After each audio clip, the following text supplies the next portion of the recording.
Okay, back to you, Karen McArthur. No relation to the man who's just been sentenced to, as they say, the sentence we knew was life, but the parole eligibility is 25 years. You've talked about the way the judge looked at the law. Clearly, because of the high profile, judges aren't supposed to pay attention to media, but the judiciary, I think, feels an obligation to be able to send a message. What do you think the public is supposed to take from all of this? Well, part of their role is to educate and to have people take comfort that the system is working. They're the messengers.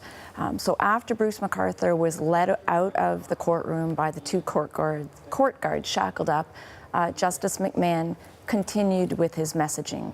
He praised the work of Crown Counsel. He similarly praised the work of Defense Counsel for stick handling this most delicate situation. He then turned to compliment the work of the Toronto police, who, the day Bruce McArthur was arrested, actually, he believes, saved a man's life, because as we now know it, a man had a bag over his head and he was chained to Bruce McArthur's bed, and photos of him were in a computer file where Bruce McArthur kept photos of his dead men. So Justice McMahon, even though he's officially sentenced Bruce McArthur, is continuing his role as an educator, as a community minder, and I think he's doing a terrific job of it. Now, we're also watching, and remarkable that we have two cases like this. Parallel cases, simultaneous judgments on the issue of parole eligibility. This one in Quebec City. Now this, Alexandre Bissonnette, 6 charges, 6 convictions there of first-degree murder, 6 attempted murder. Again, they've asked for 150 years in this case. 25 times 6.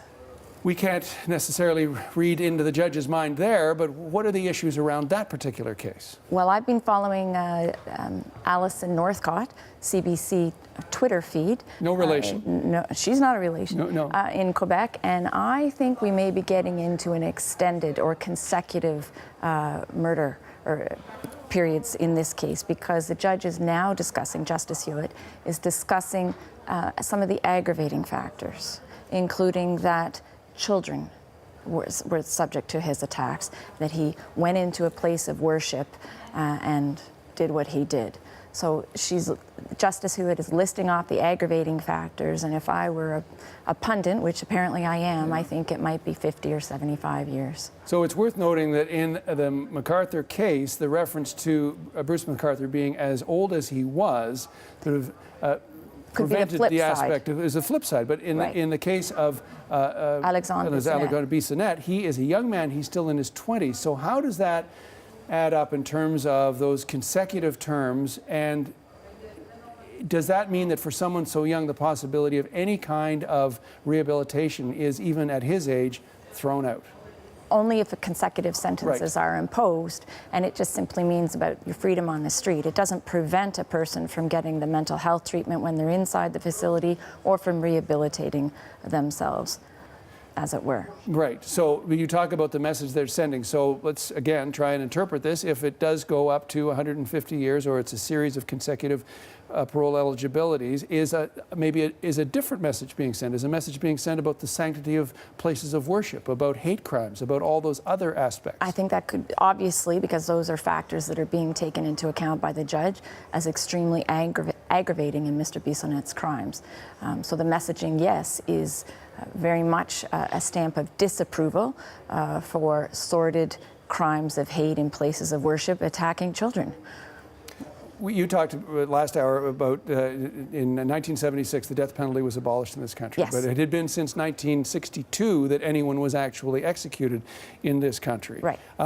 Prior to that, my understanding is that the average period of parole eligibility was about 20 years in first-degree murder cases. So how is all of this, these two high-profile cases in particular, going to be changing the public debate around parole eligibility in this country? I think it's going to focus public debate on how we draw the lines, whether or not it's appropriate to lock people up for life, and I think it will re-kick or renew the debate around capital punishment.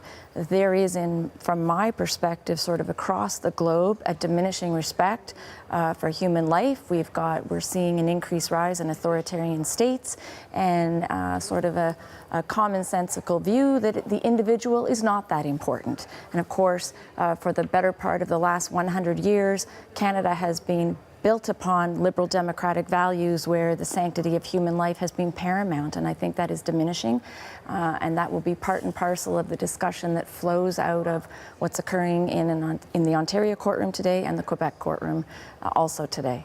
And yet part of the argument for these consecutive parole eligibility periods is the idea over the re-traumatization of the family and friends of the victims, who every 25 years would have to then come and to make a case, or at the 25-year mark. And that's something that, while considered, has maybe not been, and you tell me, considered to the full extent that it maybe is being considered now in terms of the sentencing and the effect on those who are left behind. Well, I think the discussion about the re-traumatization of the families is important because it focuses us as the community, as the commentators, as the jurists, the lawyers, to consider the traumatic effects in general from crime and from hearing about the crimes as well, or from seeing the pictures of the crimes. And it makes us think about how open our media channels should be. And so I see a positive or a silver lining out of the discussion that is unfolding. I paraphrase it like this: every time you look at sordid, ugly photos or you hear sordid, ugly details, there is a pink elephant that has marched into your brain, and damn, it's difficult to get that pink elephant to rear out of your brain. It's there, it's put a perma stain on your brain. And then I extrapolate from that and I ask people to consider the internet. In some countries around the world, there is more censorship of the internet than we have in our country. If we had better censorship, would Bruce McArthurs of the world dream up the dreams that they do? Or does evil reside independent of media channels? That's a question I pose. I guess the other aspect is the whole issue around post-traumatic stress disorder that we're now seeing in policing, in all first responders, in the military, in a way that previous generations didn't consider, and now we're considering it for And families. in defense counsel. Right. We're part of the system. Yeah. We have to see those ugly photos too. Yeah. We're not on the state payroll. We are limited in our access to counseling, but all of us are equal participants in looking at the sordid underbelly of human existence. And sure, we get traumatized by it. Karen McArthur, thank you so much. You're Thank welcome. you. We're going to be watching this throughout the day. I hope you can stick around. Criminal defense lawyer Karen McArthur.